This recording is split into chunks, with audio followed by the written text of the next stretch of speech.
తిరుమలకు వచ్చే భక్తులకు ఇబ్బందులు లేకుండా అన్ని ప్రాంతాల్లో నగదు బదిలీ యంత్రాలను అందుబాటులోకి తీసుకొస్తున్నట్లు తితిదే ఈవో సాంబశివరావు తెలిపారు. అధికారులతో కలిసి దివ్య దర్శనం, ప్రత్యేక ప్రవేశ దర్శనం క్యూ లైన్లను పరిశీలించి సౌకర్యాలపై ఆరా తీశారు. నూతనంగా అందుబాటులోకి తీసుకొచ్చిన క్యూ కాంప్లెక్స్ లో చేయాల్సిన మార్పులపై అధికారులకు సూచనలు చేశారు.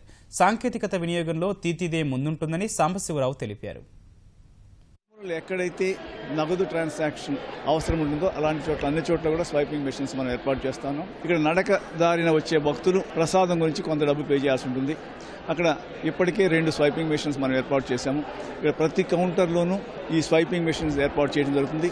ఇదే కాకుండా ప్రైవేట్ హోటల్స్ కానీ మిగతా వాళ్ళందరికీ కూడా ఆ స్వైపింగ్ మెషిన్స్ ఏర్పాటు చేయడంలో బ్యాంకులు సహకరించే విధంగాను వాళ్ళ స్వైపింగ్ మెషిన్స్ అందజేసే దాంట్లోనూ మనం చర్యలు తీసుకోవడం జరుగుతుంది. మరి రూమ్స్ రిజర్వేషన్ కూడా ఇంకొంత పెంచడానికి చర్యలు తీసుకోవడం జరుగుతుంది.